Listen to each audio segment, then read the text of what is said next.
Yes, guys, welcome back to another stream. Hopefully, you guys are all doing well. I've been getting cooked today big time. It's not been good, man. So make sure you guys smash up the likes. Make sure you guys are subscribed as well. We might be in the mud.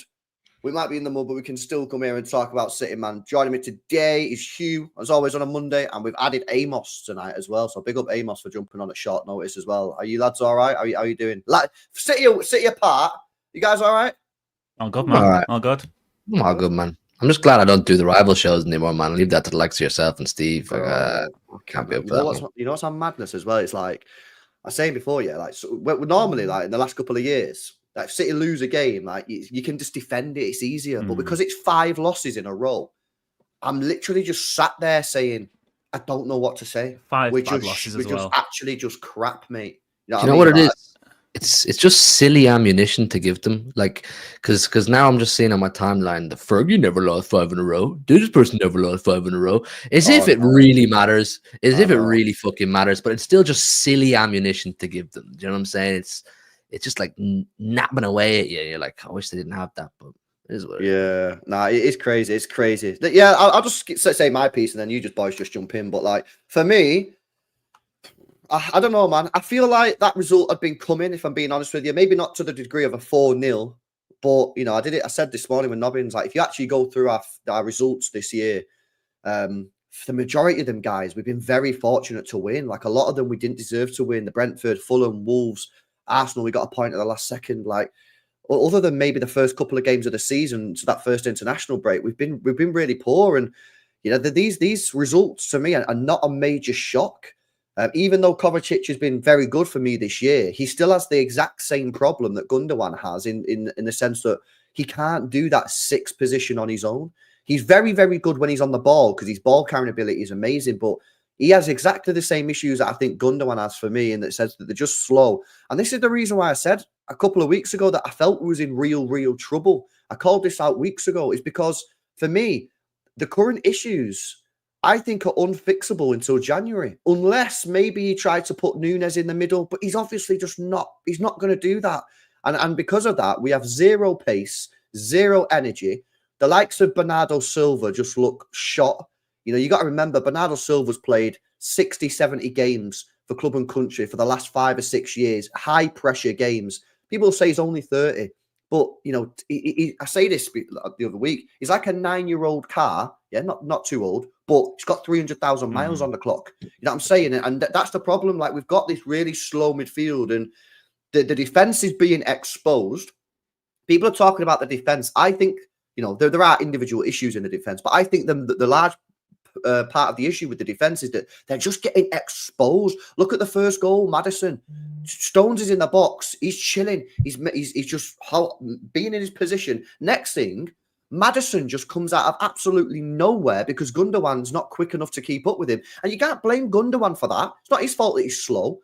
And this is why I think we've got a real problem. And I don't know if we are going to get to January and still be in a title race, because I don't see an obvious fix for this midfield without buying new players. And of course, we can't do that till January. So that's sort of my little summary aim. I'll bring you in then, and then lads just jump in as and when.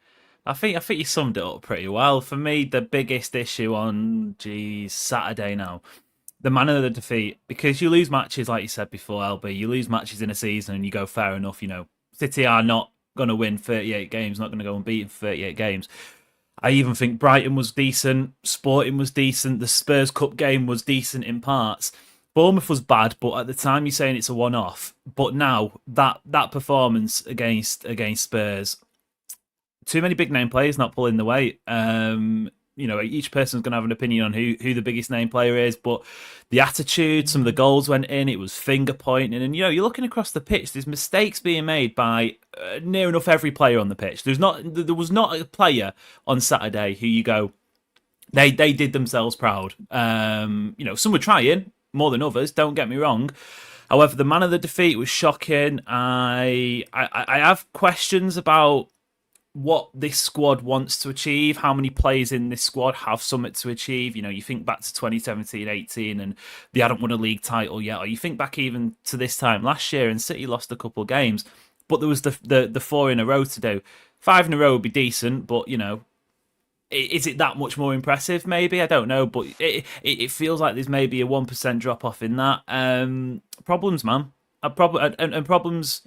Hugh, I mean, your turn in the therapy circle, but problems that for me are beyond injuries. Problems that we were saying in the summer that are just even more blatantly obvious now. I felt the squad was too light in the summer anyway, going into the start of the season. I felt it was far, far, far too thin. I really did. And of course, like I'm not going to sit here and say I wasn't gassed about the Gundo signing, because I was. Club legend, he's coming back. You know, he was the treble winning captain. It's exciting, you know, familiar face and someone that we all look at and go, that's going to be fun. But I never looked at Gundo and said, we're going to lean on you. You can't lean on 34-year-old Gundogan. So I felt the whole squad in general was light. And then people say, oh, Oscar Bob smashing it in preseason. That's true, and that's fair. I still felt it's not fair to look at Oscar Bob and say, you need to go and hit Riyad Mahrez level numbers. Because it's not. Because when he's coming back, I'm not going to say, when he comes back in January, I'm still not going to say, you need to go and hit Riyad Mahrez level numbers or prime Raheem Sterling level numbers. That's not right. I never looked at James McAtee and went, I think you're going to be a main big hitter for us. And even if he does down the line become a big hitter for us, he was never going to be from the beginning of the season. The squad was too light. And then you look at core players that we've leaned on for years and years and years, and they've been excellent, absolutely excellent. Is it fair to look at them in either A, their age, B, their injury record, you know, serious players with injuries nonstop, and C, hunger levels, because they are human. They've won nonstop all around them. Can you look at these players and say, yeah, they'll whip it up again and go again?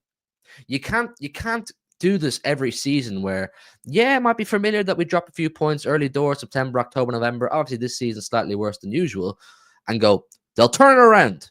They'll turn it around. At some point, it goes, they won't be able to turn it around. They've been magic for years. Of course they have, but they just won't be able to turn it around. There's a lot of sentimentality over players, and I like that, and I appreciate that, and I think you have to love players for what they have done. But you also have to be willing to cut the cord when the time is right. And there's big names in this squad right now that I'm looking at and saying, you're not what Manchester City need right now. You were for a long time. And when you were excellent. Unbelievable. Some of the best players we've ever seen. But they're not anymore. I'm looking at Stones's, Walker, obviously, the key name. I mean, we can have a chat about De Bruyne. Obviously, I think that one's slightly more up in the air because the impact he did have on Saturday made me kind of go, oh, he still kind of has something. Bernardo, there's a number that I'm looking at and going, your time's probably up. It's probably up. And that's just the way it is. Well, that's the thing, though, bro. I mean, and you're right. You know, we're all sentimental to a degree. You know what I mean? Otherwise, I wouldn't want Gundogan back. You know what I mean? Like that's the honest thing here. But going forward, like, because we can moan about like what's happened and that we can moan about the transfer window, and 100%, like the transfer window clearly was they gambled on the Rodri not getting a long-term injury, and it's backfired. But going forward, talking about the future, which is what it's about for me, we have to get rid of some of these players. You know what I mean? Walker, great servant, not good enough. He's not. He should have gone 2 seasons ago, if we're being honest. After the season treble, before yeah. that, after when the he got treble, wined and dined, that was Munich mad. came in. When Munich came in, he should have gone to Munich. Yeah, he should have gone. And obviously, we wined and dined him, right? Whatever. Last year, he was bad. Last year, he just was. He should not have stayed this year. Stones, for me, listen, I find it really difficult, but this guy just never ever stays fit. So for me, I think I get rid of him. Plus, if you get rid of Ake, then you got to buy a left back as well as a centre half. Kovacic and Gundogan, I wouldn't be against getting rid of both of them, to be honest with you. Obviously, Gundogan for me would be priority getting rid of because he's just offering me nothing. And I've got question marks about Grealish, I'm sorry to say right now. You know what I mean? He's never fit as well. And there's another player that I feel isn't offering me enough. I'm willing to change my mind on Grealish. I'm not set on that. But Bernardo Silva, another one, I'd get rid of him in the summer. So we've got to look at moving some of these players on. Now, you don't have to agree with me on every single one of those players, chat. Yeah, you don't have to agree with me. But the fact is, you agree with me that we do need a rebuild. The problem is because they didn't really do anything in the summer, they've now put huge pressure on themselves to get this rebuild done in January in the summer. I'm talking 6-7 players. And I really don't think I'm being exaggerating that. I think I'm being deadly serious. I think all those players for me have a serious question mark. So going forward, I think Tiki obviously is going to be handling the business in January and prepping some of the business. But Viana as well, who's coming in the summer, he's not walking into a bed of roses here. You know what I mean? This is seriously difficult stuff. So yeah, I don't know what we do in terms of the Premier League. For me, I don't see us winning the Prem now, unfortunately. I just feel that I think we're in a situation where it's going to be too much. I don't see us getting a win at Anfield on Sunday. You know, we've won twice there in 20 odd years, lads. And if they beat us, it'll be 11 points. And then we've still got to play Villa, United, Palace, and Forest before we even get to January. So for me, I'm thinking now, league is probably over for me, unless we win on Sunday, which would be a miracle. But if we can get to January, make some reinforcements, we can give the FA Cup a good go, we can give the Champions League a good go. There's no reason we can't. So the season's not over, but the Premier League for me right now, I just think that it's going to be so tough. Unless Liverpool fall off, I just think it's going to be done. My head says the league's over. My head does, because that's based off what we've seen, based off performances, not based off results. You know what I mean? You could lose a few games where you played well and you dug deep, but you just didn't get the roll of the dice. But it's the manner of the performances make my head say it's done. I really believe that. But then my heart says, look, to play devil's avocado, you know what I'm saying? Maybe that result on Saturday is what they needed. It's what they needed, because putting the Lisbon game aside, I know that was a tanking, but in the Premier League and domestically, you know, they've lost games kind of narrowly here and there, and they've kind of closer to get, they've been lucky to win some games. Maybe a tanking is what they needed, an absolute tanking, to say you're not invincible. You're not just going to turn this around because you're Man City and Pep signed a new contract. You're not going to start waltzing your way out to 14, 15 wins in a row. Maybe a rocket up the arse the week before Anfield is potentially what they need. You know why I disagree, Hugh? You know why I disagree, bro? You need to tell me why you disagree. I disagree. Oh, you disagree? It's just my heart saying maybe. Okay, I'll tell you why I disagree with your heart, right? Is because for me, I don't actually think that the players are not trying here. Yeah, I don't think the players are not putting in the effort. You know, that you could argue that is Haaland working hard enough at the top, and I think that's a valid conversation. I think he does need to work a little bit harder. But on the whole, the team, I don't look at the players and go, he's not trying, he's not trying, he's not. I'm looking at him saying, I think they're trying, and I think that's what makes it worse, is that we're getting these results, we're losing 5 games in a row, and they're actually trying. That's my opinion. I think they're trying. Now, I know some people in the chat are saying they don't think they are trying, but that's why I think it's worse, because I think they are actually trying. Sorry, Amos, what are you saying? You know, I agree. It's just a quality issue. I don't for a second think Kyle Walker can't be arsed running back or sprinting back. He's just not fast enough. He's just not good enough. I don't for a second think Ilkay Gundogan sat there not wanting to go and press and win the ball back high up. He's just not got the legs to do it. He's not got the legs to cover backwards. And to be fair, he wasn't signed to do that. Going back to the chat before, I think this season has shown up some real failures that a lot of people have been suggesting the last couple of years, but it has crept up on City big time. Because you think most seasons, even when City have had bad transfer windows, like, you know, Calvin Phillips comes in 22-23, they signed Haaland that year and they signed Julian Alvarez. You know, Ortega comes in as the backup goalkeeper. That's 3 out of 4 quality signings. Even last season, you know, Jury out on Doku a little bit for me, but still you say he's a decent signing. Kovacic came in, great squad player. What was it this summer? Savinho, okay, cool.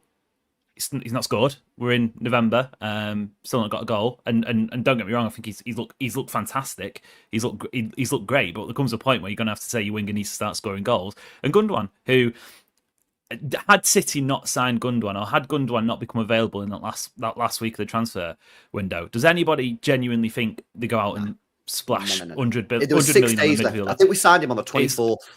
Yeah. Nothing was happening. And it was a bit of like, oh, right, okay. This has just popped up.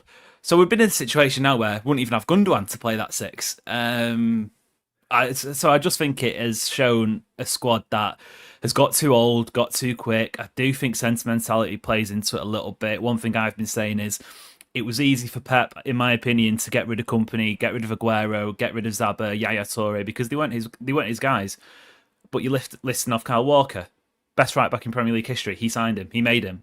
You know, Kevin De Bruyne is a different one, but at the same time, you're saying your main creative outlet can't be a 33-year-old who simply cannot stay fit. John Stones, again, you know, Pep made him. So maybe sentimentality does play into it, and he's got this blind loyalty, but just one season too many, I think. City, it's easy to say now, City won the league in the summer, and everyone was saying, you know, what a fantastic squad, what a fantastic group of players. For me, that was the point where if you wanted to really stay on top, and I'm not I'm not saying no to a league title this year purely because I don't think the quality in the league's great, and I don't think it's going to be a 90-point season. I don't think Liverpool can keep it up. I wouldn't be surprised if we're talking 85 points wins you the league title. But City have lost 3 games already this year. They lost 3 games all of last season, so it's going to take summer. It's going to take summer. I think the word of the week is, well, the phrase of the week is just I don't know, because how has it got this bad so quick? Well, God, you. I was just going to say, we were somewhat lucky to win the league that last season anyway. I know when you win the league, like you're deserved winner. Yeah, well, yeah. But, I mean, what season before last was the treble season, wasn't it? So the one where, I mean, I think we caught Arsenal pretty savage what we did that season. Yeah, it was done and dusted 3 games before the end, wasn't it? Yeah, but at the same time, like Arsenal did melt down. They've 2-0 up against Liverpool. Sure. Arsenal melted. Yeah. But you have to give City credit for applying that pressure. They don't have that in them anymore to apply that pressure. That's the worry. The point, I agree. The point I've made there is that the last 2 years we've had to go fucking ham to catch teams up. And I'm okay with that. I'm okay with catching teams up because I don't think you can waltz a league every season and start on the top on the first day and finish on the top on the last day. I'm okay with catching if I feel the team has the capacity to catch, like it has done many times. You know, we've been behind Liverpool at Christmas time. What was it in 2019? 10 or 11 points too at that point, and we still went and caught them and won the league. But I'm talking more last season. It was blatantly obvious through last season that this City team was not the City team that had won the treble, had won the first one of the 3 in a row, the 4 in a row, whatever it was, and then before that again, the 2 in a row. This was a team in decline, and we won the league. But that was the time for City to go, right, we won the league, but it wasn't a great season. I mean, did we beat any of the top 6 apart from United, home or away? I don't think so. That was the sign for Spurs. Okay, that was the sign for the board to go, right, we've won that league, but if we really want to go for 5 in a row, this team has to improve. This team simply has to improve. For me, I hate to say it, I think it was arrogant to go into this season without getting a proper Rodri cover and a proper Haaland cover. I think it was arrogant. What did you think was going to happen? How can you sit there in the board in the summer on the last day of the transfer window and look at yourselves and go, yeah, we have everything we need to win a league. They know what's needed to win a league. They've won so many leagues. It's blatantly obvious that having no Rodri cover, having no proper legs in midfield, and no backup to the only person capable of fucking scoring at the minute is not good enough. And that's affecting everyone's game. People in the chat going, Haaland's pressing is awful. Did you see Haaland's shooting in training? Did you see this from Haaland? Haaland's all over the fucking place because he knows that the responsibility to score goals is solely on him. And if he doesn't, we're not scoring. If we didn't, we can all talk about what he didn't score against Tottenham. That's not fucking fair. Of course he's going to miss chances. He's human. But that's where other players have to step in. That's where we would have had a Mahrez, a Sterling, a Sané, an on-form Foden, an on-form De Bruyne that we just don't have anymore. It's not fair to look at Haaland and say, you better score. It's not fair to say, if we don't have Rodri, we don't win.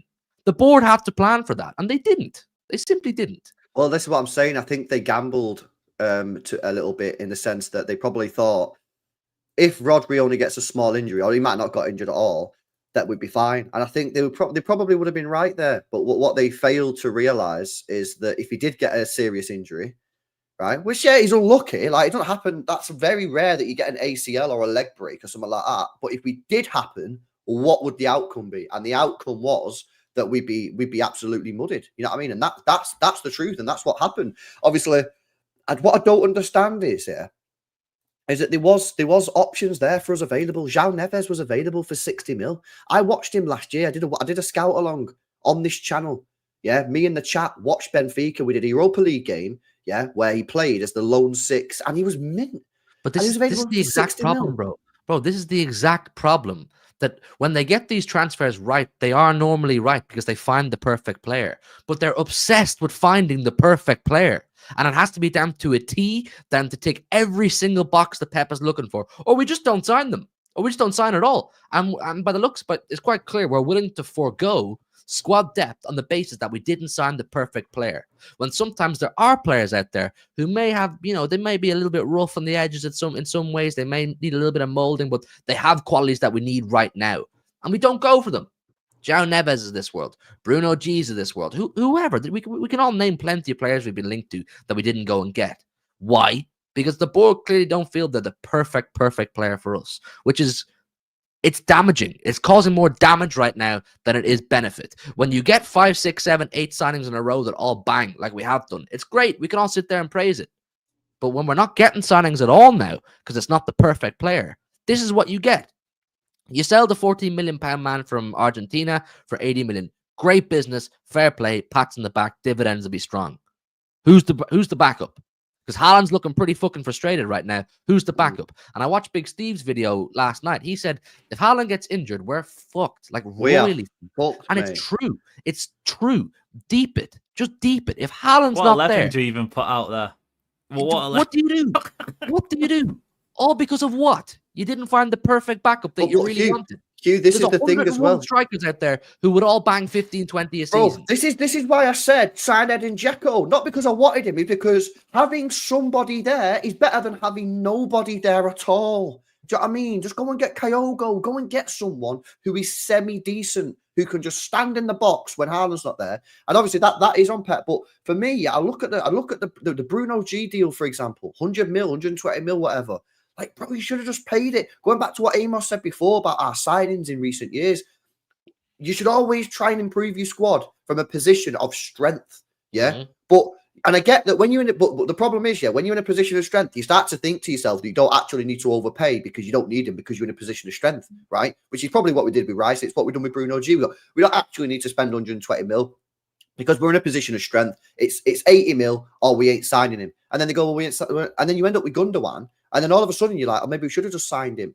But now what they've done is, they put themselves in a mad task situation because I'm talking about 6 or 7 players are going to be leaving this football club for me in January and the summer combined. Yeah, probably the summer mainly. And they've got to replace them all. So all you've done is delayed it and put even more pressure on yourself in the summer. And that means more spend. If they would have got Bruno G, we would have been fine. And people would have said, 120 mil, it's so expensive. But you've got him then for 5 years. And then you can start focusing on other positions. Replacing Kevin De Bruyne is going to be crazy. That's going to be so hard. Yeah, they could have focused their energy on that. Getting a John Stones replacement, getting a Kyle Walker replacement. Now we're talking in the next 2 windows, they've got to get a right back, a centre back, maybe a left back, 2 or 3 midfielders, a winger, and a backup striker.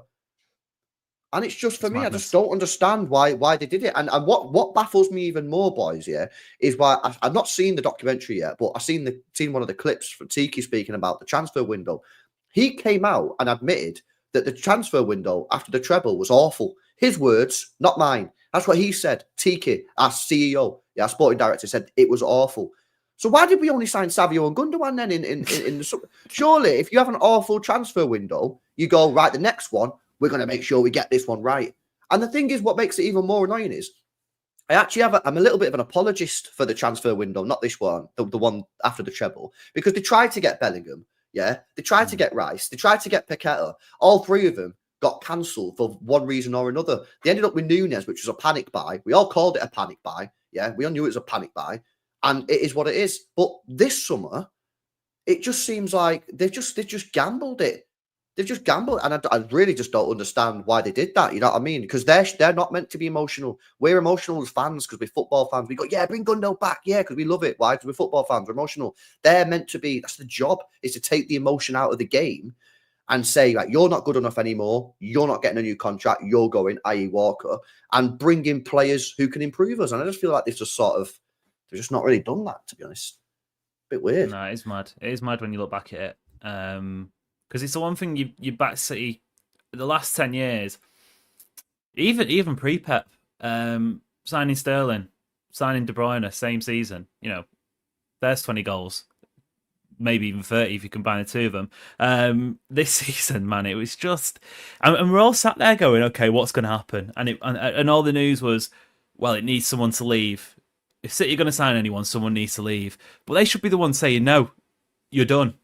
You're not good enough anymore. Yeah, they should have been the proactive. They should have been the ones going out there and suggesting, right, Kyle Walker, for example. I feel, to be fair, at this point, I feel sorry for the guy because he's getting, he clearly isn't good enough, and he understandably so, he's getting scapegoated. But there are others in there, John Stones, Nathan Ake can't stay fit. That's not new news. Well, what is the most amount of Premier League appearances John Stones has managed in a season? I bet it's under 25. I think it's 26. 20, right. No, it's not 24. 24. I think he did 31 at Everton, and he's never done more than 25, 26. It's here. Madness. madness. That's He's including sub appearances. Yeah, exactly. So Yeah, that's that's true, a actually. quarter of the Premier League season at least he's missed every season. Sometimes that we got 16, 17. And yeah, he is fantastic. Yeah, we're not going to win the treble without him, but footy moves on, doesn't it? It does feel a bit mad when you look back. Yeah, and you can't just say Amos, "Oh, we've got to keep him because he won us the treble." I mean, what does that mean? Just keep every single player who won us the treble. We're just not allowed. That's my whole mantra with Jack Grealish. You know what I mean? Like, but I think he can still offer something. He is still, especially in the next few weeks, man. If Grealish and De Bruyne can stay fit, I think City start picking up a few more points because they're just simply, first of all, they're going to create more goals, and second of all, not going to give the ball away as much as they have been, in transitions and whatnot. I don't think it fixes everything by any means, but you talk about players who are they're just not contributing how they should be, and you've got to have serious conversations. We look as well about the goals, right, that we've let go from this squad. And obviously, Hugh touched on it in terms of like if Haaland gets injured, we're screwed. Like we don't have goal scorers in this team anymore, right? We sold Sterling. I know we sold a few years ago, but we sold Sterling. Yeah, we sold Mahrez, right? And we've not got goal scorers. You got Grealish, who's not scored a goal since December 2023. That's shambolic. I know he's been injured. Bro, I know he's been injured, and I know people will say, he's not a goal scorer, that's not his game. I'm sorry. He's an attacking football player. He should at least have 1 or 2 goals. He's had 0 in a year. Savio, I think Savio's going to be a decent little player for us, but still needs to get on the score sheet. You look at our midfield, Kovacic ain't going to score many goals. He scored 5 goals, the most he's ever scored in a career. He's outperforming right now. This is not normal. And then you've got Josko Gvardiol and Matheus Nunes, our second highest goal scorers. I mean, this is the problem. You've got to look at the recruitment and say, you've recruited too many of these techie ballers. You know what I mean? We used to have a nice blend. We used to have Mahrez who used to get goals. We had Grealish on the other side who could hold it up. Do you know what I mean? We had Gundo who could do a bit of both. And I'm sorry, I think this squad has been built since those players have left a little bit too far the other way. So exactly the problem that Hugh mentioned is that if Erling Haaland doesn't score, whether that's through injury or whether that's just having a bad game or we don't create him chances, who in this team is scoring goals? Because Grealish ain't. Doku isn't really going to score many. Savio ain't scoring any. Kovacic ain't scoring any. Yeah, we're looking at Nunes and thinking Foden right now ain't scoring too many. Exactly. We're looking at players like Matheus Nunes, who, let's be honest, right?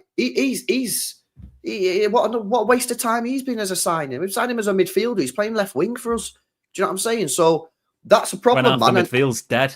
You can't even get a game in midfield when there's no midfielders. Exactly. I don't understand why he hasn't tried to reshuffle the midfield. I agree. Try something different. Like, what would you try? What would you try? We've got final tomorrow. What would you do? I'll put Grealish in midfield. I put Jack Grealish in midfield. He's got the legs. He's got the energy. He's going to do a bit of defensive work. I put one of Grealish or Nunes in midfield anyway. And say, go out there, be physical, get stuck in, be tenacious. Because Kovacic, Gundo, Bernardo, I know Kovacic is injured, but Gundo, Bernardo, whoever even else, Rico? they don't. No, not Rico's not a midfielder. He's not, for me, he's not. I agree, but even still, it's painful at times. It is painful, but like Rico's one of these players that we shouldn't be leaning on either. I know, like I'm kind of caught in two minds by saying, well, look, he's playing enough football now. He's enough experience. Maybe we should have higher expectations. Then I look at him and go, you're so fucking young still. Do you know what I mean? You've still got so much learning and growing and developing to do physically and as a footballer. And that goes throughout the whole pitch. Like looking at the attacking complement of players we have now that start week in, week out. When fit, you've Doku, you've Savio, you've Oscar Bob. Those 3 players, back in the day, a couple of years ago, they would have been the kind of bench players. Do you know what I'm saying? The young lads that are still learning, still developing, they'll come on to add something when needed, or else when a game is kind of wrapped up, they'll come on to show what they can do. Like kind of what Cole Palmer was at times. He came on when there was a few minutes there to be spare. But they're not the kind of players that you lean on right now. Like you think any of Savio, Doku, Bob, and even Grealish right now are starting over prime Mahrez, prime Sane, prime Sterling, prime Bernardo on right wing too. They're just not. They're just not the players that are going to start over them. But now we're looking at these players who would have been bench players or developmental players and saying, you got to go and do the business. And it'll be the exact same for this Echeverri kid who comes in January. No one should look at him in January. No one should look at him for 18 months and say, start producing the goods. Start banging our midfield. Hit Musiala levels. Look at Foden. Be like him. No fucking way. That shouldn't happen. I know what happened to Alvarez. He banged pretty quickly. Credit to him. But he was a unicorn in that sense. You can't look at these kids and say, lead it. You can't look at these kids who are playing with an aging, slow, non-pressing midfield and say, bring it. You can't look at these kids who are playing with defenders behind them, who are chopping and changing week in, week out through injuries, through positions, and say, bring it. The whole thing, the whole dynamic of the whole squad is so grossly off right now. Grossly off right now. It's imbalanced. It's lacking composure. It's incompetent. It's just hard to watch. I think that's one of the reasons why Rodri was so deserving of his Ballon d'Or, because he just tied it all together and just made it all work, and that's how good he was. You see that clip from the Arsenal game? I think it was did the rounds before he got injured the other day. I'll try and dig it out, and it shows him how how high he's winning the ball back in the final third, and it's and like we knew he could do that, but that wasn't even like top 5 traits people speak about with Rodri. Jesus, the attackers can't even win the ball back in the final third now. We're literally letting Ben Davies and Dragusin ping balls straight to the feet of Kulusevski and Spurs attackers. It was a madness. It was an absolute madness. But even in possession, I'm worried when we're up in the final third. I'm worried because I know if we give that ball away in their final third, we have so many fucking players forward and so many players that aren't capable of tracking back that there's a very good chance that one of their faster players will get a one-on-one. We had Timo Werner cooking us to shreds.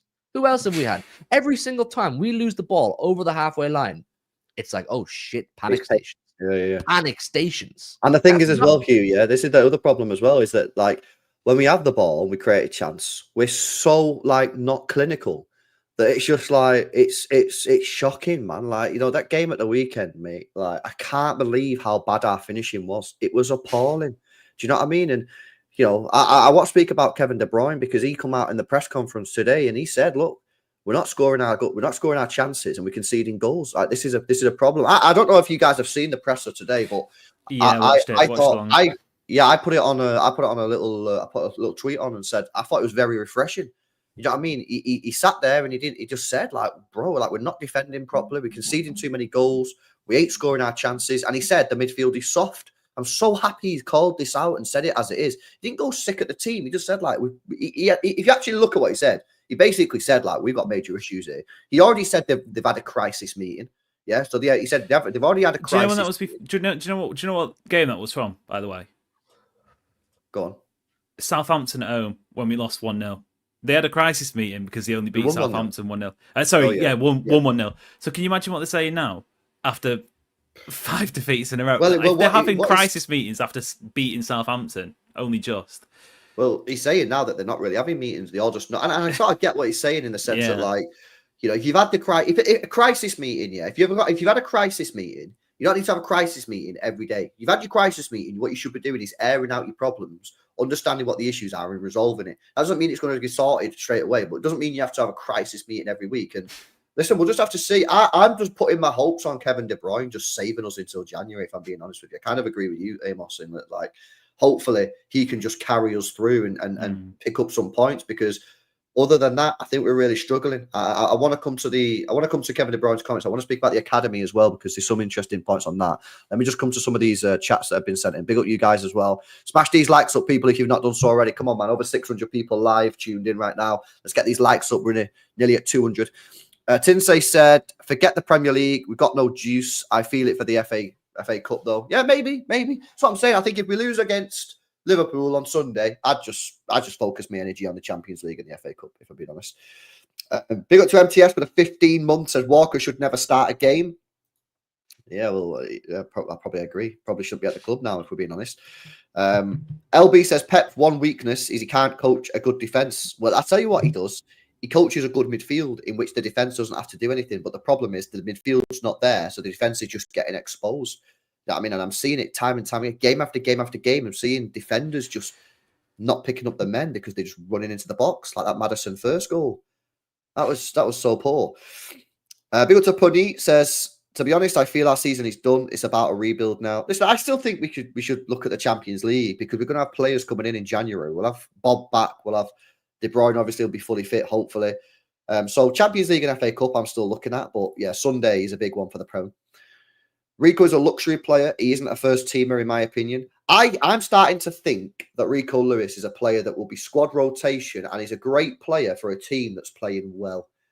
I think when your team isn't playing well, I'm not sure he's the player that you want in the side, is my view on it. Do you know what? I hate the term, especially when people use it to describe Foden because they're just talking whack. But he's a bit of a system player in the sense that you surround him with good players, he's going to look great. And when he doesn't have to necessarily do, and look, like you were saying, he's what 19, 20.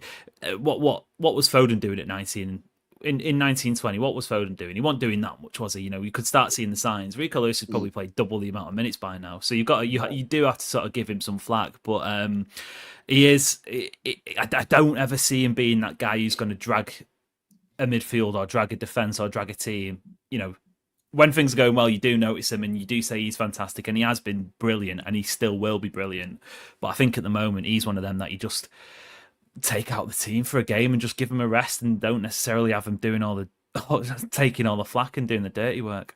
It's just a bit painful when you see the amount of players in the league who came from our academy that would be sick for us right now. Bro. Sick. Build a full team. You could build a starting 11 that would challenge comfortably for top 4. They'd give top 4 a good fucking whack. Easy. You're looking easy. at Pedro Porro, Morgan Rogers, Cole Palmer, Liam Delap. I mean, Howard Bellis. Howard Bellis. Howard Bellis, man. That's Lavia. Lavia. Morgan Rogers. Gee, I'm Yeah, going to put down this 11. I'm not having Muric in goal. Sod that. It'd have to be James Trafford. James Trafford. Yeah, Yeah. Or the Trafford's Irish not guy. bad. What's the Irish guy called? Bazunu. Bazunu. What have we got? Rogers. Right back, Yankuto. Right that's back, a shout. Pedro Porro. Oh, yeah, Well, I have the other one on the left then. Yeah. All right. Pedro Porro, Yankuto. We've got another Howard centre half. Bellis. Toasting. Howard Bellis. Tosin, man, Tosin. He's a bit of a different one, isn't he? Because he left early. You could throw Jeremy Frimpong out there if you really wanted to. Or you could even have Callum Doyle. Callum Doyle's slamming it. Callum He's on Doyle's loan. a shout. Probably put Doyle's a Callum Doyle shout. maybe in there. Yeah, Delap Lavia is your up DM. front. Lavia, What have we got Palmer, for- Rogers. That's a what have we midfield got three for right wingers? there. Lavia, Palmer, Yeah. Rogers. Wingers. Delap up front. Carlos Borges is currently playing left wing. I don't know if he's doing well, but You've even got bench players. You've got players who wouldn't make starting 11. Tommy Doyle's there. Doyle, yeah, man. You've got a team here. bro, it's great. You could play Frimpong on the wing if you wanted to. Yeah. He's like a winger for Leverkusen when I watched him. Put Brahim Diaz in there if you fancy it.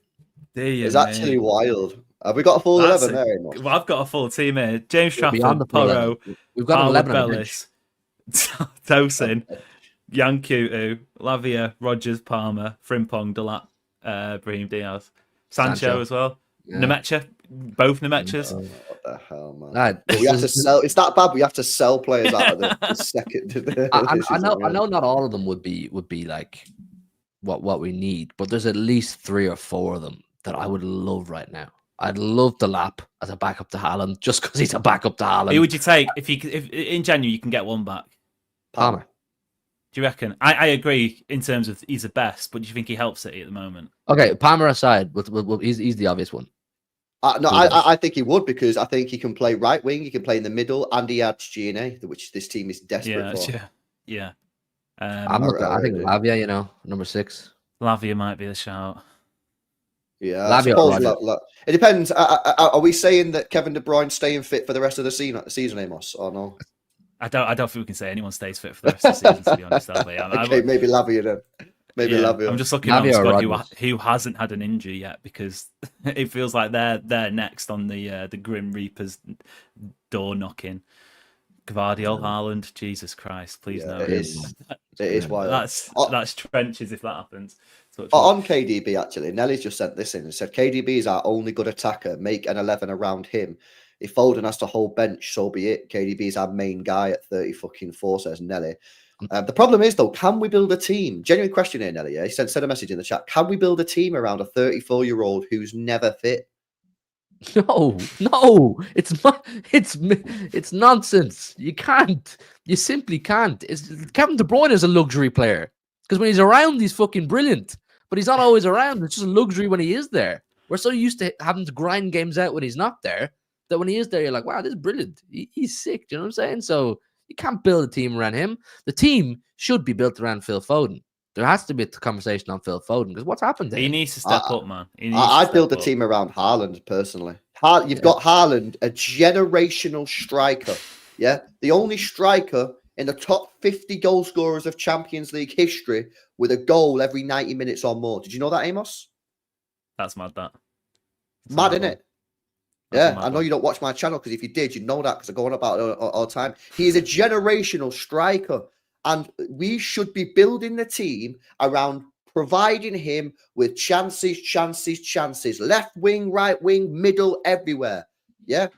He's the guy that's going to win us the stuff. He scored 50-odd goals. He came in his treble year the first year and broke the records that have been there for over 20 years. We should be building the team around Haaland. He should be the focal point. Pep's never going to do that, though. I think every other manager in world football would be having him playing to his utilities. And if you concede 4 every game, then sound, because you got to give him 15 chances and he's going to get 5. But Guardiola's the only manager that you just never. He's never going to do it because you concede too many chances going the opposite way. I agree, and I think actually City can probably try and do that more because we're not. The one thing you can slim positive over the last 5 games, teams are not playing low blocks now. They are looking at City and they're saying, you know what, 90 minutes, give us some space because we'll take advantage of it. So I think City need to do that, especially going to Anfield. I don't think Pep's going to go down on his principles ever. But if there's one match where you go in, all right, if we bunker a little bit, if we take the pressure and we can try and play into Haaland in behind, he's never going to do it though. So it's stupid to even suggest it, is it? Because we're doing 2016-17 chat here. Well, I mean, you are right. I mean, the idea of going to Liverpool, going to Anfield, and just sitting back a little. Could you imagine it? Could you imagine playing like that on Saturday at Anfield? I can't really imagine it because we've never done it, and I don't think we would. But the idea of it sounds good. At Anfield. Play Arteta ball, isn't it? You know what I mean? And play a little bit defend. Prime Ole Gunnar Solskjaer. Yeah, just tell Haaland, right? De Bruyne's here. What he's gonna do? He's gonna play the ball behind the defense. You're gonna run. You're gonna beat the punt for play. You're gonna score. But you're right. He's not gonna play like that. He'll take the game to him, and we'll see. Listen, I think with Kevin De Bruyne in the team, I think we've got a chance. Always got a chance with De Bruyne in the team. But for me, I don't know. I just seriously worry about this midfield. I want to come on to I'm gonna do the super chat. Sorry, bro. How much can we really blame Haaland and Foden? It's team game. Every step up some point. They're due games. Bit harsh. Jack, Doku, Savio need to step up. Well, the thing is, right, Haaland, for me, does need to work a bit harder at the moment. I'm seeing signs of him being a little bit lazy. Now, you could say, is he tired? Because he had no rest because we decided not to buy a backup striker. You know what I mean? He could be knackered. He could just be pissed off that he's not getting the quality of chances that he was when De Bruyne's in the team. Foden has been quiet this year. There was a few signs, few glimpses before the international break, a couple of Champions League games where he's looking fire, but he ain't really there right now. And you're right, Jack, Doku, and Savio all need to step up. You are right, but I think the whole team needs to step up, Jez. Yeah, the whole team needs to step up, lads. Who replaces Rodri in January? Top 3 chances. I will come back to this super chat in a minute, bro. Big up Nelly says, build around Haaland, not Foden. Also, Haaland and Bob have played well together at Norway. Also, good part of KDB. He's not fit enough. Yeah, big up, bro. Yeah, and then Bob, we have missed Bob. 100%. We'll have to see how he does when he gets back. But I want to talk to you guys about the academy players, right? Because we're sitting here now talking about 34-year-olds play DM and, being pretty sad for the player and watching them run back. Why is Pep not giving some of these academy players a go? Why is he not giving Wright a go? Why is he not trying Nico O'Reilly? We've just lost 5 in a row. Can't get any worse. He played Nico O'Reilly in every game in pre-season. He looked all right. Why is it that we're so against playing an academy player? Why is it that so many City fans are against playing an academy player? I've seen so many people on Twitter saying, no, he can't do that. It has to be Gundo. And it's like, why, Amos? Why does it have to be Gundo? Well, he played it in the Community Shield as well. And to be fair, Nico O'Reilly looked a bit, rabbit in the headlights, but what kid wouldn't, 90-odd thousand at Wembley in Manchester derby.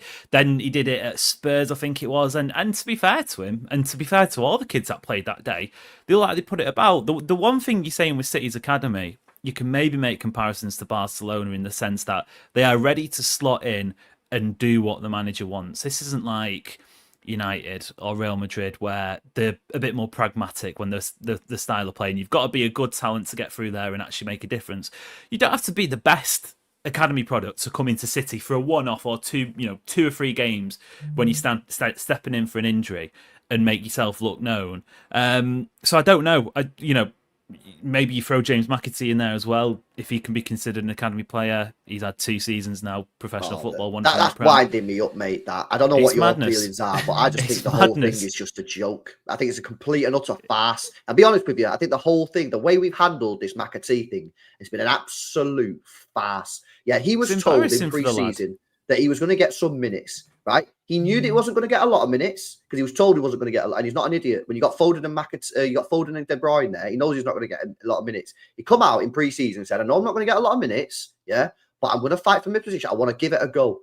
And he's had 1 Premier League minute, 1 in a team that's full of 34-year-olds, that's had no Kevin De Bruyne, and has had 0 creation coming from our midfield.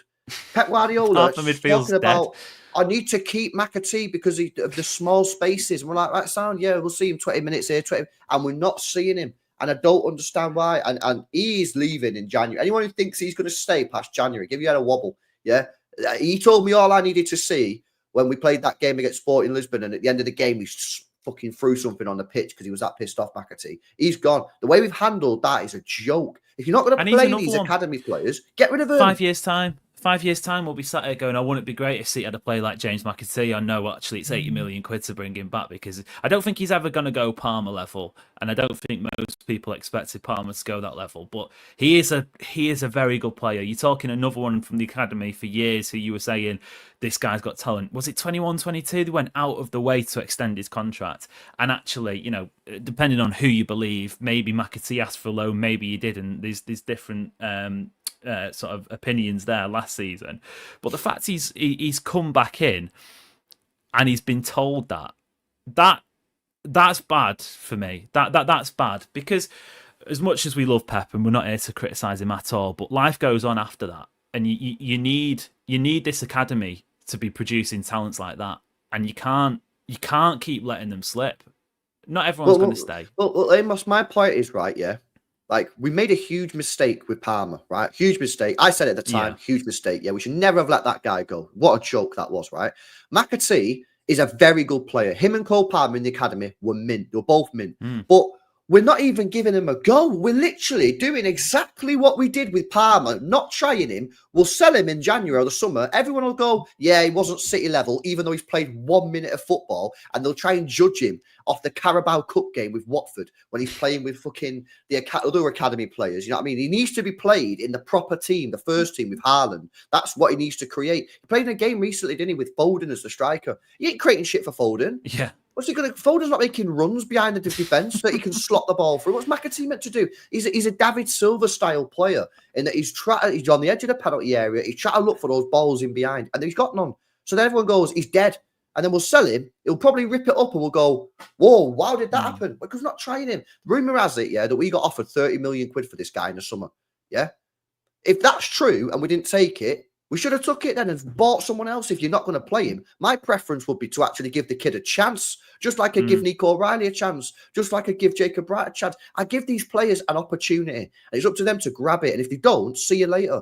And I've got if they go on and smash it, like Morgan Rogers, yeah, anyone who watched him in the academy, no one's seen this coming from him. No one's seen this coming from him. So I'm chill. I'm fine with Morgan Rogers, yeah, because I've never seen this coming. But with Palmer, I've seen this coming a mile off because the guy was unreal. You know what I mean? It's not like he didn't do it at City. There was games that he played for City, Palmer, where he slammed it as well. So it's just like, for me, with McAtee, like, I just don't understand why we rejected 30 million and then we just refused to play it. And it is the Palmer one. But if Palmer in 22-23 season, Mahrez was out injured, Bernardo Silva was out injured, Phil Foden was out injured, Jack Grealish was out injured. That's what we're looking at with McAtee. Because you can say, I agree entirely, letting Palmer go was an absolute travesty. But was he dislodging any of them players at the time? Probably not.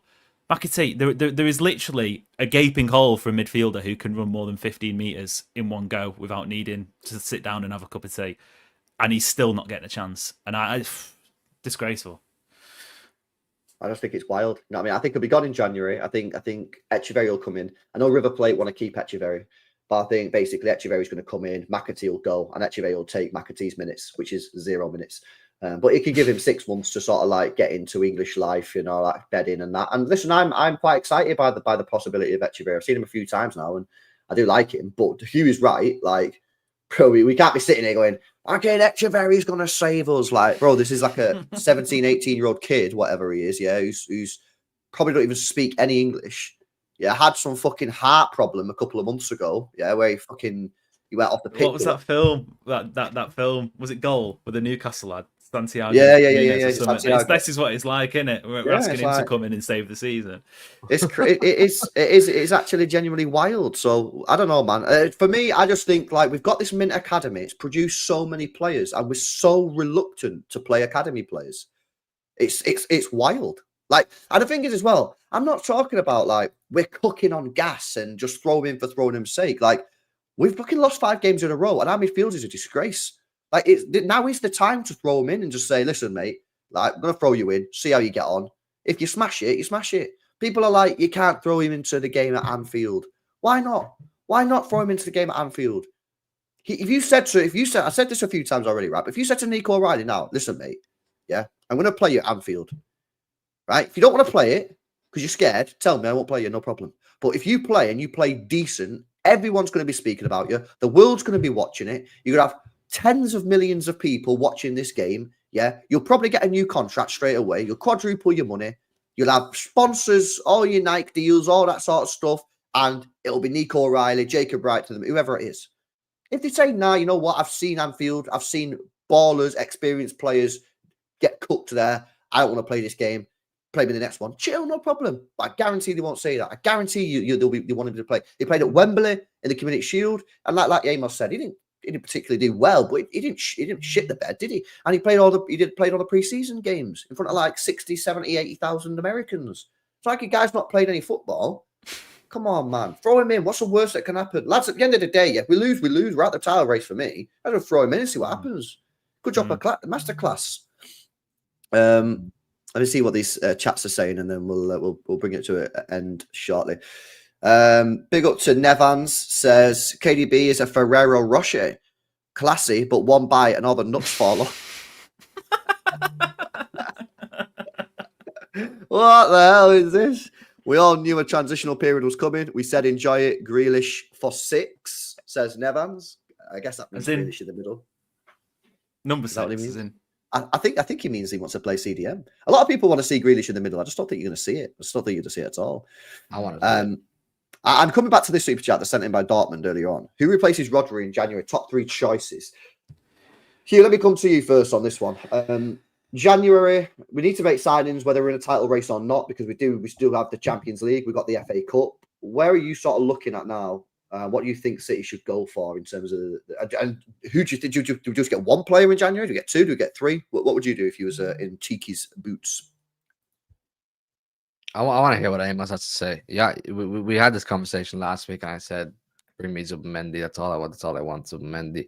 I see a lot of people on Twitter today talking about the Ederson guy. I can't really comment on him. I've not watched enough of him. Zubimendi, he's what we need, man. It's just there. It's blatantly there in front of us. Exactly what we need right now. He ticks every box we need right now. But we won't do it. We won't do it. Got it. I think. Look, it's hard. It is really hard because this is a tough position to begin with. It's a tough position in the summer, and then obviously buying in January is even more difficult because some players are just like, no, I'm settled. I don't want to leave. Bell me in the summer. Ederson is. I do watch quite a bit of Serie A, and he is a talent. At the start of the season, if you'd have asked me at the start of the season, do I think he's City level? I'd have probably said no. He feels a bit more like a Spurs level player. But one thing he does do very well, that Zubimendi not necessarily is his game, is he covers ground. And for me, it's interesting to see whether or not City try and fix a short-term problem or they go for a bit more of a longer-term problem. Ironically, you could probably sign both of these and they'd both play because there's a need for a player who's sign both. There's a need for a player who's going to cover ground. There's a need for a player who's Mendy. He's a bit like Rodri, who's going to set the tempo. You know, he does make tackles and interceptions, but it's not his game. But then you probably said when Rodri signed from Atletico Madrid, he wasn't top 5% in the world. What's he like on the ball? Because Spartacus is Brazilian, right? So he's seen Edison. Edison, when he was in Brazil, played for the team that Spartacus plays for. And he sent me a message the other day and said, LB, he's decent, but he's not great on the ball. I've seen him at my team that he supports in Brazil. He reminds me a bit like Fred. He went to United, but City were linked with him. And he's a bit like maybe Fernandinho. Initially, when he first came to City, and he does have that sort of surging run in where he can break lines and he can get into the box, but he isn't that classy tick the ball over Zubimendi style. I agree with you. I think you've got Zubimendi.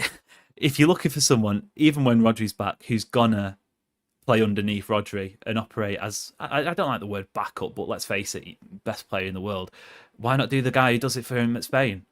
And he came on in the Euros final. But why can't we get them both? You know what I mean? At the end of it, it's not like we spent 200 million quid in the summer, is it? And people are saying, oh, we spent 200 million quid in the summer, so we got to take it easy in January, which is all BS anyway, right? Because these clubs are like, got bare cash in the bank, right? Let's be honest with you. Why can't the club go, you know what? Nah, we're not fucking having this. We fucked up in the summer, which they did.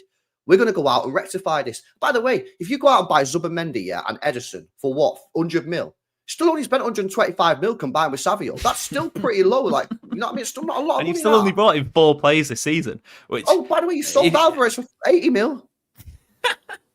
You know what I'm saying? So this is why it just winds me up when people are just go on about this money. It's like, you do realise, City have made the second highest profit on transfers out of any club in the world in the last 6 years. Only Benfica have beaten us. And they've only beaten us because they had a couple of big fucking anomalies with Enzo and Nunes. Yeah, Felix as well. Felix as well. Years. So like they've got a few big ones. We've just been churning them out 30 mil, 40 mil, 50 every year. You know what I mean? And it's time now, This is why for me, I always talk about the money and say, don't really care about how much we sell players for or how much we buy them for. Not really that fussed. I will speak about it in that, but I'm not really that fussed. And the reason I'm not fussed is because I don't get any of the money that they sell the players for. We don't get dividends from the football club when they sell Alvarez, for 80 million quid. I ain't getting a check through the post saying, here you go, LB. Thanks for supporting us. Here's 200 quid. Yeah. And if they don't want to spend the money, which they didn't spend the money in the summer, then what does it matter if they sold Alvarez for 80 mil? What, we're going to be happy that they're selling our players now? Nah, that's why for me, they've got to go and spend. And for me, there's no reason that this club can't go out there and drop 100 million quid. Both players have release clauses. Go and put the money in the account. Yeah. Especially if they're going to do it in the summer anyway. This is what I mean. If they sit down and say genuinely, we only need one midfielder, which I think would be wrong, but you can say fair enough. Then, okay, get one this summer, bed him in. Get one this January, bed him in. Address it again in the summer if you need to, but you're saying you don't. If they say, we do need to get 2 midfielders in the next 6 months before the start of next season, and those 2 midfielders might be available this January, and they're not making that money, not making that signing, especially when they've got the money and Rodri's gone down injured. We know Rodri's not coming back before August. And if he does anyway, then that'll be, that's a different story. That'd be a scandal if we see him in a football pitch again, because that guy needs the rest and he needs to get better. If they're doing that and they're not making the 2 signings, then I don't know. It's just, the thing is as well, right? You know how before you said, Amos, about like sometimes it's difficult to get players in January because they don't want to leave. I'm not being funny, but it's not like we go into Inter Milan and try and get them Barella. We go into, with all due respect, we go into Atalanta, and Real Sociedad. You know what I mean? Like, I get it. If we try to get like a big player like Barella out of Inter Milan, and Barella's like, I don't really want to leave Inter Milan in January. I want to leave it. Like, fair dues. We go into we were linked with Richie from Torino. You're really telling me that Richie's going to turn around and say, you know what, City, now I'm going to reject you. Come back from me this summer. Are these the level of players that City should be going for? I rate them, but I'm not spellbound. I'm not sat there going. That's maybe why they wouldn't go for 2, because if they splash 100 million, that's now including Nunes and Phillips, probably closer to 200 million quid. And you're still going to have to spend. If you go for someone like a Vert, you still got to drop another 100 million in the summer. That'll be 200 million just on on 3 midfielders. But this is the problem, right? Because you've wasted 50 million quid on Nunes, because you've wasted 40 million quid on Lavia, and now you brought in Obviously, Kovacic was a squad rotational player at 20 mil, and you brought in Gundogan back on a free. You know, there's all saying you buy cheap, you buy twice. Yeah. Mm. Problem is, we've not bought cheap. We've just bought bad. You know, and as a result, we've wasted 90 million quid on Phillips and Nunes. So well done. Now you're gonna have to go and rectify it by spending more money. And now everyone knows we're coming, by the way. So you're going to have to go for players with release clauses. Otherwise, you're going to get absolutely ripped off. That's why it is going to be difficult to deal with Sociedad and Atlanta. Either of them in January. Neither of them are going to want to part ways, are they? I mean, I know there's that kid, there's the Zubimendi guy. Does he have a release clause in January? Yeah, 50 mil. Yeah. Well, maybe the only reason he didn't go to Liverpool was because he didn't want to, and that's another thing. He didn't want to leave. He didn't want to leave. You know what I do with Zubimendi, Amos? Yeah, you know what I do? I transfer the 50 million quid to Real Sociedad's bank account and then tell him to reject us. Yeah. Does it work like that? Yeah. Because then it's like, oh shit.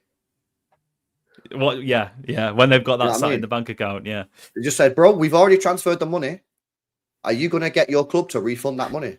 And then all of a sudden, Real Sociedad, yeah, they might say we don't want you to leave. As soon as they see 51 million pounds sat in the bank account, yeah, they might be like, oh damn. You remember when PSG bought Neymar and that check got released? It got leaked in it on Twitter. You see, you remember 222 million like euros or whatever, and it got released by Qatar Bank, and it was on there like, yeah. That is why, like, Barcelona were raging, but deep down they were like, yo, we're rich. Yeah. You know what I mean? Like, we don't want Neymar to leave, but they're looking at 220 million pounds in the bank. They go, damn. That's what we need to do with Sociedad, man. Just drop the money in the account and then tell them if they reject us, you can send the money back. They'd be getting Ubers turning up at his door. I don't think he rejects us. I in my gut, I just don't feel he rejects us. Bro, within a month or so, there was already rumours coming out that he regretted it. I think he jumps at it. I think he jumps at the opportunity to play for Manchester City right now. I think the Ederson one, the Atalanta kid, I think that's more difficult. I don't think they want to part ways with him in January. They have a good thing going on right now. Champions League football and that. I don't see that. He's got a release clause as well, though, bro.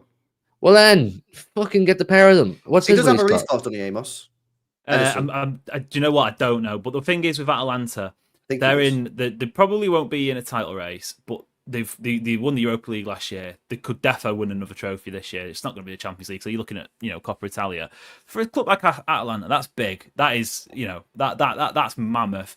Sociedad are not going to have them levels. I think they're in the Europa League. I don't see them doing that. So I think it would be harder, release clause or not, maybe to really sort of tempt the Atalanta. Oh yeah, Atalanta are second contingent. Bro. Yeah, they're doing really well. Napoli, as is always the case when Conte comes into a new team, fly in. Inter, I still think, are probably best team in that league. If they can figure things out, then they'll probably go head to head with Napoli. Weirder stuff has happened in Serie A though. I don't think the same team has won the league back to back for a good number of years. Maybe Inter did it once since the Juventus day. So. Yeah, so you're going back 2019, 20, something like that, with Ronaldo when he was there. So it's an interesting one. I think Atalanta will be harder to negotiate with, release clause or not. However, something has to be done. If you're telling me City can't get either of them, it's a lie. It's a lie. Well, you can get one of them. I'm sorry, we're talking about Real Sociedad and we're talking about Atalanta. With all due respect, one of them can be got in January, and that's fine. That's fine. Do your January business and what needs to be done in January to try and give us the best chance of having a decent season afterwards. But next summer, please flex your financial muscles. We all know. LB, I remember you back on City Extra 2021, 2020 times talking about war chests. I've still not seen a fucking war chest. I don't know. Is this war chest a mythical figure? It's like the pot of gold and the rainbow. It's going to be one of those stories you tell your grandkids, bro, isn't it? You know what I mean? It's an urban myth. It's the pot of gold at the end of the rainbow, bro. The pot of gold at the end of the rainbow. No one's really sure if it's there or not, but we all like to believe in it. Do you know what I'm saying? Go and flex your financial muscles. Go and pull in 2 and 3 big dog signings. Talk to Rodrigo. Talk to Wirtz. Talk to Musiala. Talk to Tchouaméni. I believe he can be displaced. I love Tchouaméni at Man City. Any of these guys, man, rebuild. Flex. Spanish media are already on him big time. Tchouaméni. He seems to be the Spanish media scapegoat this season. No Mate, reason why he can't be thinking. he'd be fucking mega for us. Absolutely mega. Pep would make him a monster. I don't know. Like, we're not linked to him, obviously, so it's just one of those ones I'm just throwing out there that I'd like. But go and flex the financial muscles. And I know people are kind of like we all know we can flex the financial muscles, but as fans, we're kind of like, but the 115 is lingering. You know, the 115. It's not You don't even know more anything reason to, though. Say, worst case scenario, you'll be getting sent down to League Two, won't it? But say, medium case scenario, you get a bit of a transfer ban. You're not flexing any financial muscle when you're not signing players for 18 months. So That's actually a fucking good point. I'd not thought of. If we do, like, we could get a transfer ban. But then what do we do? Because we pay to 34, 33. 37-year-old Gundogan. Oh, all of a sudden, Pep's gonna look at Nico O'Reilly and go, "I'm really sorry for not playing you all those times. I'm really sorry." He's still not going to play him. He's still not going to play him. McAtee's still going to be sat on the bench. We're all going to be sitting there going, "Oh, Kevin De Bruyne is back in a month's time. I can't wait for that." What age is he now? 39. Yeah. No, obviously it's Johnny Stones, and he's sitting there in his box up in the stand, injured again. Oh, I can't wait for him to be back as well. Yeah, the thing is as well, Amos. Yeah, I do think this 115 is in a little bit in their heads, because I don't know, people will be like, well, why did they spend all the money on a stadium and that? Yeah, but the thing is, the stadium's there. The club ain't going to go bust. You know what I mean? The worst case scenario is it gets relegated to League Two, and in 3-4 years, we're back in the Premier League, and you're earning in revenue because of this. So it's there. It's an investment which will produce cash flow for the business in years to come, whether we get relegated or not. If you buy a player for 60, 70, 80 mil, and then you get relegated, all of a sudden, you're gonna have to let them go for cheap, or you'll probably end up in fucking court. You know what I mean? Because the players will want to leave. They'll be like, yo, we want to get out of here. And I don't believe any of this, by the way, that the players haven't got some sort of contract clause in there. I do not believe that for 1 second. I think every player in that team pretty much has a clause in the contract to say, if we get relegated, they've got a way out. Not saying they leave for free. Most clubs do anyway. Most clubs do. Most clubs. Yeah. People are saying there's no clauses. Well, yeah, probably, yeah. Yeah. It's more about the wages as well. Like the wages. Yeah. Yeah. I think it's just standard. You think for 1 second that these players have got the best agents in the world are signing contracts with no get out? No chance. I don't think we get relegated. I really don't. I know it's worst case scenario. But no, why? I'm just saying though. But like, as an agent, you have to protect your client, which is your player. You ain't going to let them sign a contract for 5 years if there's a chance you could get relegated, isn't it? Of course. Doing hard yards against Oxford United and Swindon. Right, exactly. You think Rafael Pimenta is going to allow Haaland to be playing against fucking Bromley? Well, it's not happening, is it? You know what I mean? Still misses chances. Still send it over the bar. Still not pressing, man. Still not pressing. It's fucking wild. But the thing is, I know it's a whole different topic of conversation, and you probably don't want to open up that tin worm. But I don't think we get relegated. I really don't. When I just deep and how much of a commercial powerhouse and how much money City generate for the Premier League, I don't see the Premier League or City getting sent down other divisions. As much as you mutants out there don't want to hear that, I just don't. Objectively, I don't feel that. I think maybe transfer ban, maybe like a hefty enough fine, and if that is the case, then go out and flex. Go out and flex. I'm just trying to think in what scenario can City go out and flex. We are one of the few clubs, maybe 2% of clubs, 1% of clubs in world football can really go out and splash cash like us. And we haven't done it in so long. 10 minutes away, big up Bromley. So go and do it, man. If there was ever a time to do it, show your ambition. Hugo Viana, come in, make City great again. Yeah, that's what Viana needs. Make City great again. Yeah, I might get some merch in it. Make City great again. Cap. What are you saying? Yeah, Viana needs to come in and be a total arsehole. We're going to spend money. We're going to buy this player. Be like Perez, man. Just start going for everyone. You know what I'm saying? Nah, yeah, exactly. Now let's get some MCGA caps, man. You know what I mean? We'll have to make it. Blue, innit? You know what I mean? And we'll get it. We'll get it done. Let me do these super chats, and I want to ask this final question before we wrap up, boys. This made me laugh. I seen this coming at the time. It made me laugh. Does City have a walking football team? Got about 4 or 5 players that could really bolster that squad, says Lou. They do actually. It's the senior men's team at the moment. Yeah. Well, they've got some challenges on around with some of our players. Big up, Lou. That was a good one. Zubi, Injan and Wharton, Injan or Summer? No. I don't know. I mean, Amos, are you a fan of Wharton? I'm a fan of Wharton. I don't think he's the answer. He came in, he did really well under Oliver Glasner, second half of last season. Obviously, came from Blackburn in the Championship. you still need another year from him, I think, especially Prem. If you buy in abroad, you maybe take that bit of a risk. But if you're buying from the Prem, you need high levels. Yeah, you need to see high levels, and at the moment, I still think he needs another year, and that's fine because he's another one of them that's young. Yeah. Nah, fair enough. Every time I watch him, he's trash. I'm getting well unlucky. I'm not even hating. I'm just every time I watch him, I watched him against United, hooked at half time. I was like, damn. He has had quite a few fitness issues as well, I think. I believe so. I believe someone told me that he's just had an operation or something. He didn't get in the England squad after the Euros. I don't want any more of those players, man. Any more of those maybe players. And I'll tell you who's buzzing right now. Dr. Kugat, innit? He's getting his money's worth, man. He's getting his commission. He's gonna have a fucking good Christmas, isn't he? Jesus, size of his turkey this fucking Christmas, mate. It'll be huge. All the trimmings. Yeah, he might have 3 meats. Do you have 3 meats on your fucking Christmas day? I don't. I have 1 or 2, mate, max. Kugat, fucking hell, he's got it all. Bare ACLs under the tree. That's a nasty thought. That's a nasty thought. Do you think he collects them like the 2 pair? Yeah, he gifted the kid said, "Dad, can you get me a signed Rodri shirt for Christmas? I'll do you one better. I'll give you his ACL." You're nasty, man. You nasty man. Big up to JSEC, man. Hopefully I said your name right there. JSEC, big up for JSEC for the gifted. Big up to Danny as well, who also coming with a gifted membership. Big up, boys. Appreciate you guys. Big up JSEC, big up Danny. W's in the chat, guys. Big up Harambot says, look, if we get relegated, we'll figure out if Harden can cut it on a cold, rainy night in Stoke. That is true. That is true. I think he'll cut it. Let me ask Amos this, because I'm always curious. Let me ask Amos, because I'm always curious about the match going fans. If you get relegated, Amos, how would you feel? Professionally or personally? Personally. Be fantastic. I think I give a fuck about your professional opinion. I want to know. It's City going down.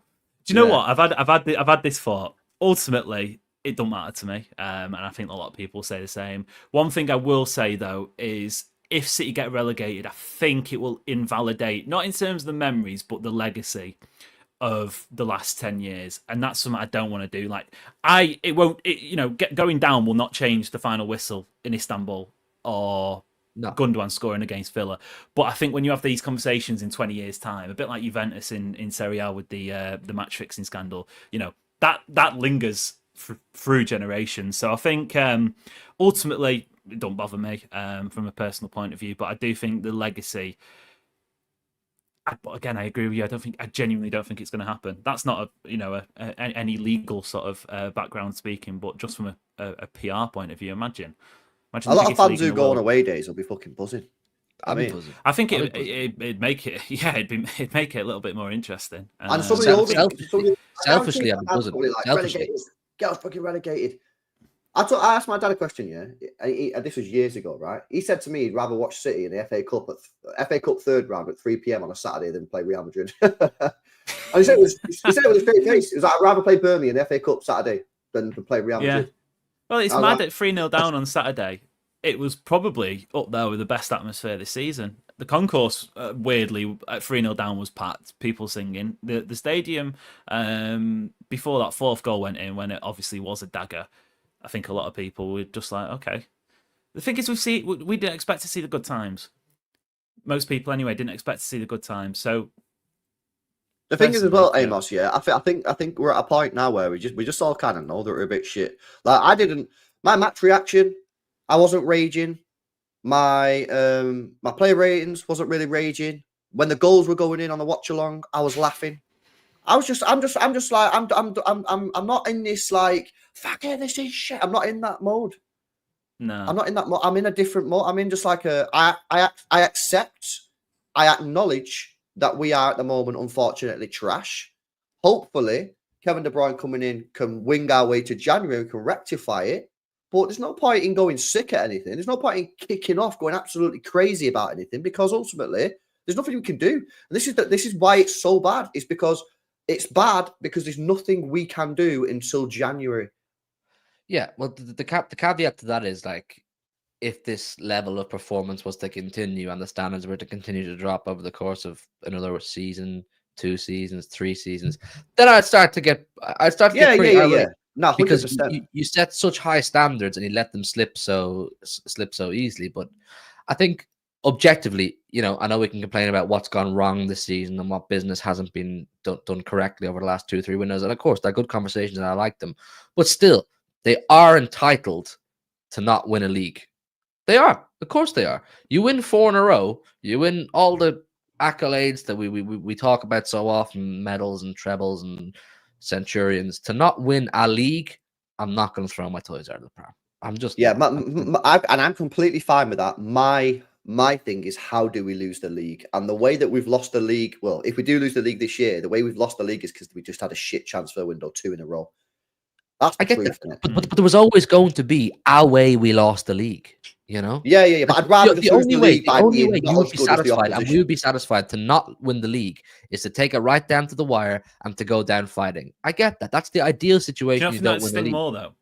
Like, it would sting more, but it's an acceptable, and there's no acceptable way to lose. But it's like we just, what people always say, don't they? I don't mind losing if you just give it your best and the other team's just better than you. Everyone always says that. Oh yeah, today we tried our best, we did everything we could do. The other team was just better than us. Congratulations, opposition. If we don't win it this year, it feels like that's not happened. It feels like it's happening because the club didn't buy the players that they needed to buy 2 years on the bounce. That's why I think for me it stings a little bit. But at the same time, if we get beat on Sunday, we've been put out of our misery well early. I'd rather lose it now on Sunday than fucking lose it on the last day of the season like Arsenal have done. But it just feels like we've let ourselves do this. Do either of you feel quietly confident about Sunday? Like a little bit of, there might be a bit of bite back here after what happened last week or on Saturday. Sorry, I just any other team, any other Big Six team, I'd say yeah, but it's the one stadium. You know what? I'd rather play Spurs away, even before City won there last year, because you went into that maybe with a bit of delusion, thinking, oh, it might change, and eventually it did. There's nothing. There's genuinely nothing. Do you know what I actually think would happen? I think City play better than expected, but they just come out with like a standard 2-0. And I think they probably go into that and you go, oh, you know what? You could have probably got something from that game in the end. And then, because it could end up being 5 and 6, genuinely could, and that wouldn't be a surprise, but I don't think it will be.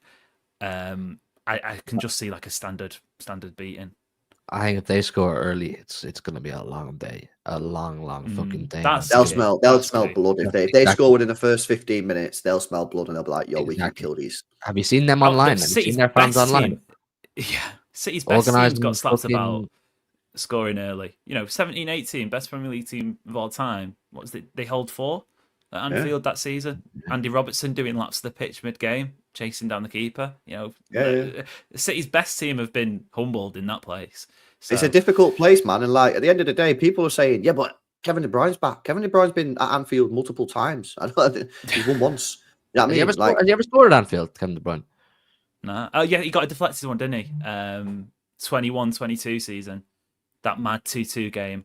So I don't know if it went down as his goal, but did he make it 2-2 second half? The one where Rodri cleared it off the line from Fabinho. Yeah.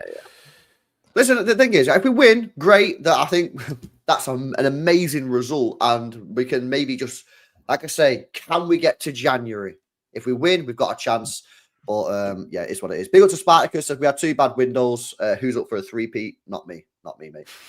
Big up, guys. Make sure you smash the likes if you've not done so. Big up Rants for the raid earlier on as well. Big up to everyone that's come over from the Rants channel.